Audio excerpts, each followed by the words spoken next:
Ele está na lista de diretores que nunca cometeram um erro.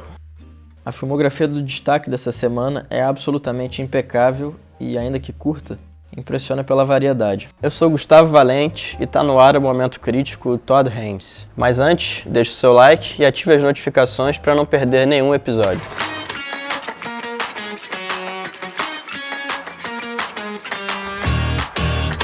Diferente de muitos diretores que não captam a essência de seus personagens, Todd Haynes é dono de uma rara ambição e empatia. O diretor também é profundamente fascinado por música. I'm Not There é um marco nas cinebiografias, explorando Bob Dylan de uma maneira única e espetacular. Seu amor pelos melodramas hollywoodianos dos anos 50, especialmente de Douglas Sirk, brilha no extraordinário Far From Heaven. E para completar a trindade icônica de hoje, com uma crítica afiada à burguesia americana, Haynes explora temas ainda mais profundos em Safe, que também reflete essa visão. Vamos falar mais sobre esses três clássicos? And here's this kid applying, and nobody was writing songs like that. Poeta, profeta, marginal, astro, mártir do rock and roll e cristão renascido. Essas são as 6 facetas de Bob Dylan que o diretor Todd Haynes desdobra em I'm Not There. O que mais impressiona nessa obra é a maneira como cada fase de Dylan interage com as demais, mantendo suas particularidades e ao mesmo tempo dialogando umas com as outras. Embora Dylan seja considerado um dos maiores compositores de todos os tempos, o filme opta por explorar a complexidade e a natureza errante do músico, em vez de seguir a trajetória convencional de sucesso. Cada personagem encarna uma faceta diferente do artista e recebe um nome específico. Jack representa o início de Dylan, quando conquistou o público americano com suas letras poderosas, refletiam o espírito e as inquietações da época. Jude é uma espécie de continuação natural de Jack, surgindo como uma resposta à fama e ao turbilhão que começava a fugir do controle. Robbie, por sua vez, parece representar o lado popstar de Dylan, mas conforme mergulhamos em sua história, percebemos nele um homem sensível e apaixonado. Billy é o fazendeiro que vive em uma paisagem serena e bucólica, contrastando com tudo que Dylan experimentou em seu caminho até ali. Woody é um jovem apaixonado pela música folk e repleto de talento. Sua trajetória é sobre autodescoberta, um Dylan ingênuo e sonhador que busca sua própria voz, mesmo diante das dificuldades. Por fim, Arthur é o poeta introspectivo que permanece em sua cadeira, encapsulando todas as facetas de Dylan e uma figura contemplativa. I'm Not There surpreende pela ousadia de sua narrativa. A montagem não segue uma linha cronológica, ela flui entre as diversas personas de acordo com as exigências da trama, desconstruindo o tempo e o espaço para apresentar uma visão abrangente do artista. Os flashbacks são utilizados com precisão, especialmente para relatar as histórias de Robbie e Claire, e ajudam a enfatizar as transformações do personagem ao longo do tempo.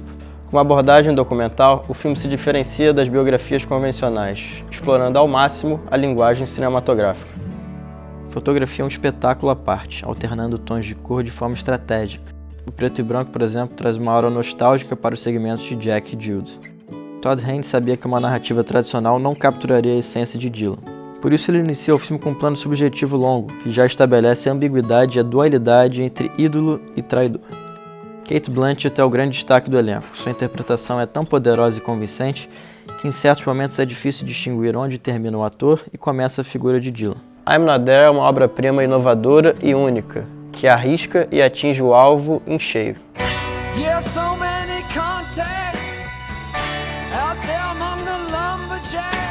Longe do Paraíso é a interpretação de Todd Haynes para o clássico All That Heaven's Allow, de Douglas Sirk. Desde o uso das cores e dos figurinos até o próprio estilo do título, o filme reflete a intenção do diretor em homenagear os melodramas americanos dos anos 50. Cat e Frank Whitaker parecem ser o casal ideal. Ela é dona de casa perfeita, famosa por seus coquetéis e buffets impecáveis. Ele é bem-sucedido e trabalha duro para manter uma imagem de perfeição. Mas, desde o começo, uma certa artificialidade paira sobre o relacionamento deles. Isso se torna ainda mais evidente à medida que a história se desenvolve. Tons quentes rodeiam Cat, realçando sua simpatia, enquanto tons frios circundam Frank, sugerindo algo oculto. A fotografia, inspirada na estrutura melodramática, se ajusta intensamente às emoções dos personagens. O segredo de Frank, revelado de forma sutil, é que ele é homossexual. A abordagem de Haynes torna claro que, no contexto da época, isso era visto como algo a ser curado.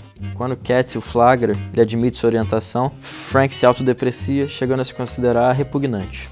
Surpreendentemente, Cat não reage com decepção, mas com empatia trágica. Em vez de buscar o divórcio imediatamente, ela tenta ajudá-lo, levando-o a um médico especializado em tratar esse tipo de caso. A princípio, parece que Frank será o protagonista da história, mas Cat surge como o verdadeiro coração do filme. Ela inicia informalmente uma relação com Raymond, seu jardineiro, um homem negro, culto e inteligente. Nos momentos de maior dificuldade e dor, não são as colegas dos coquetéis que a amparam. Raymond acredita na bondade humana, quer dar à sua filha as oportunidades que não teve e é gentil sem pedir nada em troca. Ironicamente, Frank também participa dessa sociedade rígida e preconceituosa que o impede de viver plenamente. Se inspirando nos diretores da Hollywood clássica, ele mantém um estilo de direção discreto, sem atrair os holofotes para si. Sua câmera é sutil e evocativa, sugerindo mais do que mostra. Os planos holandeses são uma escolha ousada e criativa. A montagem acompanha a sensibilidade de Haynes, priorizando transições suaves que intensificam a fluidez da narrativa. Dennis Haysbert oferece uma atuação delicada, comunicando emoções profundas com gestos e expressões mínimas. Far From Heaven é uma obra visualmente arrebatadora e emocionalmente dolorosa sobre um amor que, nas condições impostas pela sociedade da época, jamais poderia se concretizar. You're moving? Perhaps I could come for a visit. Safe é um filme duro e provocante, uma análise perspicaz sobre crises de ansiedade e pânico, com um título que traz uma ironia afiada. A protagonista, Carol, é uma mulher comum. Dona de casa, sua rotina é composta por idas ao salão de beleza, aulas de dança, decoração de casa e a recepção carinhosa ao marido. Tudo em sua vida parece mecanizado, como se ela estivesse apenas cumprindo o roteiro pré-definido.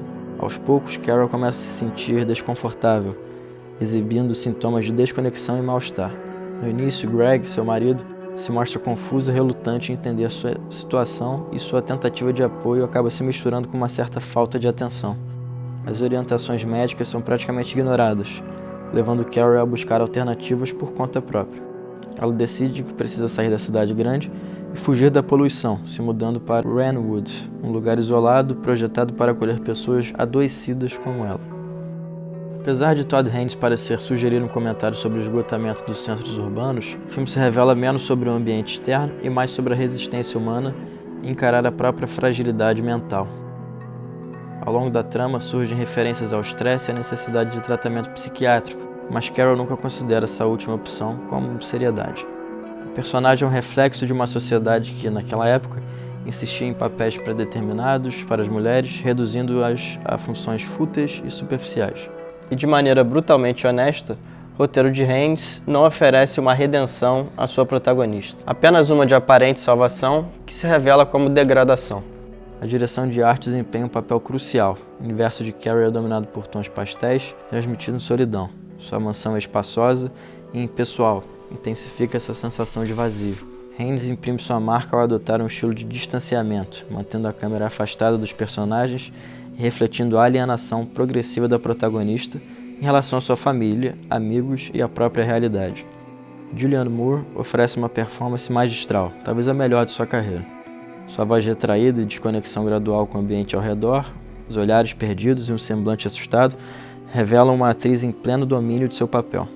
Safe, conhecido no Brasil como Mal do Século, é um filme indispensável, que desafia o espectador a refletir sobre as ansiedades modernas e o preço de uma vida aparentemente perfeita.